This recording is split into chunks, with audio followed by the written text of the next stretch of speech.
বেরোজগারদের ভয়ঙ্কর 15টি শাস্তি। ঠিক।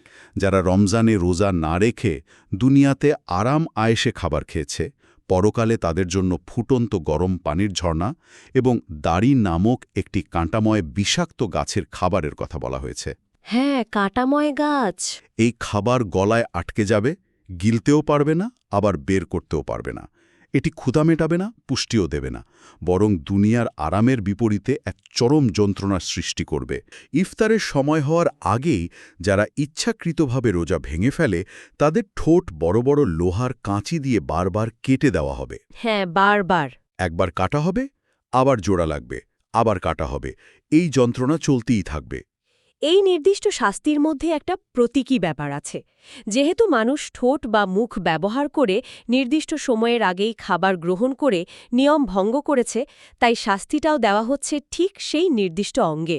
এটা একটা ইন্টারেস্টিং পয়েন্ট। ইসলামী শাস্তিতত্ত্বে এই আনুপাতিক বা প্রপোর্শনাল শাস্তির ধারণাটা খুব কমন। আর সবচেয়ে ভয়াবহ দিক হিসেবে সপ্তম শাস্তিতে বলা হয়েছে যে এই শাস্তি ভোগের জন্য কিয়ামত পর্যন্ত অপেক্ষা করতে হবে না। মৃত্যুর পরই শুরু হয়ে যাবে। হ্যাঁ, মৃত্যুর পর কবরের জীবনেই এই লোহার কাচির যন্ত্রণা শুরু হয়ে যাবে। এখানে কবরের জীবন বলতে বারজাক বোঝানো হয়েছে। বারজাক মানে? বারজাক হল মানুষের শারীরিক মৃত্যু এবং চূড়ান্ত বিচার দিনের মাঝখানের একটা অপেক্ষার সময়কাল। অর্থাৎ অপরাধের শাস্তিটা একেবারে অবিলম্বেই শুরু হয়ে যাচ্ছে। রোজাকে একটি ঢালের সাথে তুলনা করা হয়েছে। একজন সৈনিক যদি তার ঢাল বাড়িতে ফেলে যুদ্ধক্ষেত্রে যায়, তবে শত্রুর তীরের সামনে সে যেমন সম্পূর্ণ অরক্ষিত হয়ে পড়ে, ঠিক তেমনি রোজা নামক ঢালটি না থাকলে মানুষ পাপের সামনে একেবারে উন্মুক্ত হয়ে যায়। ইসলামকে 5টি স্তম্ভের ওপর দাঁড়িয়ে থাকা একটি বাড়ির সাথে তুলনা করা হয়েছে: কালিমা, নামাজ, রোজা, জাকাত এবং হজ। এর মধ্যে একটি স্তম্ভ অর্থাৎ রোজা যদি সরিয়ে দেওয়া হয়, তবে পুরো ঈমানের বা বিশ্বাসের ভিত্তিটাই তো নড়বড়ে হয়ে যায়, তাই না? একেবারেই তাই। একটি ভবনের একটি মূল পিলারে আঘাত লাগলে যেমন পুরো ভবনের স্থায়িত্ব হুমকির মুখে পড়ে, ঠিক তেমনি ইসলামের একটি ফরজ এবাদত ইচ্ছাকৃতভাবে ছেড়ে দিলে মানুষের সামগ্রিক বিশ্বাসের কাঠামো দুর্বল হয়ে পড়ে। আর এই দুর্বলতা থেকেই দশম শাস্তির বর্ণনায় খুব চমৎকার একটি মনস্তাত্ত্বিক ফাঁদের কথা বলা হয়েছে। হ্যাঁ, ওই ফাঁদটা হলো, অনেকেই ভাবতে পারেন যে আমি তো রোজা রাখছি না, তবুও তো বেশ ভালোই আছি। সুস্থ আছি, ব্যবসায় লাভ হচ্ছে, কোনো সমস্যা তো হচ্ছে না। ঠিক ধরেছেন। সোর্স অনুযায়ী কোরআনের ভাষায় এই চিন্তাটি সবচেয়ে বিপজ্জনক। একে আল্লাহর পক্ষ থেকে ধীরে ধীরে ধ্বংসের দিকে ঠেলে দেওয়া বা আরবিতে ইস্তিদ্রাজ হিসাবে আখ্যায়িত করা হয়েছে। ইস্তিদ্রাজ? হ্যাঁ, এটি মানব চরিত্রের এক অদ্ভুত দিক। অপরাধ করার পর যদি সাথে সাথে কোনো দৃশ্যমান শাস্তি না আসে, মানুষ ধরে নেয় যে সে পার পেয়ে গেছে। পাপ করার পরও যদি কেউ বাহ্যিকভাবে ভালো থাকে, তবে সেটি কোনো রহমত নয়, বরং একটি কঠিন পরীক্ষা। এই পরীক্ষায় ব্যর্থ হওয়ার পরিণতি হল হঠাৎ করে এবং এমনভাবে ধ্বংস হওয়া যার জন্য মানুষ একেবারেই প্রস্তুত থাকে না। শুধু ধ্বংসই নয়, দ্বাদশ শাস্তির দিকে যদি তাকাই, সেখানে বলা হয়েছে যে রোজা না রাখলে মানুষের আচরণ মুনাফিকি বা ভণ্ডামির কাছাকাছি চলে যায়। হ্যাঁ, ওয়াদা ভঙ্গের বিষয়টা। ইবনে হিব্বানের বর্ণনা অনুযায়ী ঈমান আনার পর সৃষ্টিকর্তার সাথে রোজা রাখার যে ওয়াদা বা অঙ্গীকার একজন মুসলিম করে, তা ইচ্ছাকৃতভাবে ভাঙাটা সরাসরি ওয়াদা ভঙ্গের শামিল। আর ওয়াদা ভঙ্গ করা তো মুনাফিকের অন্যতম প্রধান একটি আলামত। এই ভণ্ডামির বিষয়টা সমাজবিজ্ঞান এবং মনস্তত্ত্বের দিক থেকেও খুব গুরুত্বপূর্ণ। একজন মানুষ যখন নিজেকে মুসলিম বলে দাবি করে, তখন সে সমাজের কাছে এবং নিজের বিবেকের কাছে একটি নির্দিষ্ট জীবন ব্যবস্থা মেনে চলার প্রতিশ্রুতি দেয়। রাইট। রোজা না রাখার মাধ্যমে সে শুধু স্রষ্টার সাথেই নয়, নিজের পরিচয়ের সাথেও বিশ্বাসঘাতকতা করে।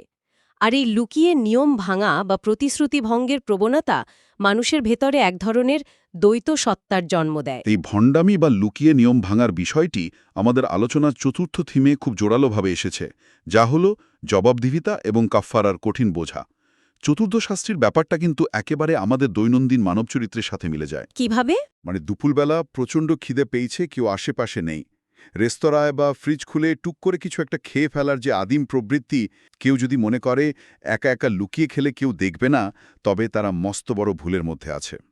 লুকিয়ে খাওয়ার এই ব্যাপারটা খুব সাধারণ একটা মানবিক প্রবৃত্তি, কিন্তু এখানে যে বিষয়টা মনে করিয়ে দেওয়া হয়েছে তা হল মানুষ নিজেকে হয়তো চার দেওয়ালের ভেতর লুকাতে পারে, কিন্তু সর্বদ্রষ্টার চোখ থেকে পালানোর কোনো জায়গা নেই। সৃষ্টিকর্তা গোপন এবং প্রকাশ্য সব কিছুর খবর রাখেন। মানুষের প্রতিটি লোকমা এবং প্রতিটি মুহূর্তের হিসাব একটি অদৃশ্য খাতায় লেখা হচ্ছে। এটি চরম মাত্রার জবাবদিহিতার একটি ধারণা, যেখানে কোনো কিছুই নজর এড়িয়ে যায় না। আর অষ্টম শাস্তির বর্ণনায় বলা হয়েছে যে কিয়ামতের দিন যখন প্রতিটি দিনের আমলনামা খুলে দেওয়া হবে, তখন এই রোজা না রাখার বিষয়ে কোনো অজুহাত বা মিথ্যা চলবে না। সেখানে সুপারিশ করারও কেউ থাকবে না। প্রতিটি কাজের পুঙ্খানুপুঙ্খ জবাবদিহিতা করতে হবে। এই জবাবদিহিতা এড়ানোর কোনো সুযোগ নেই।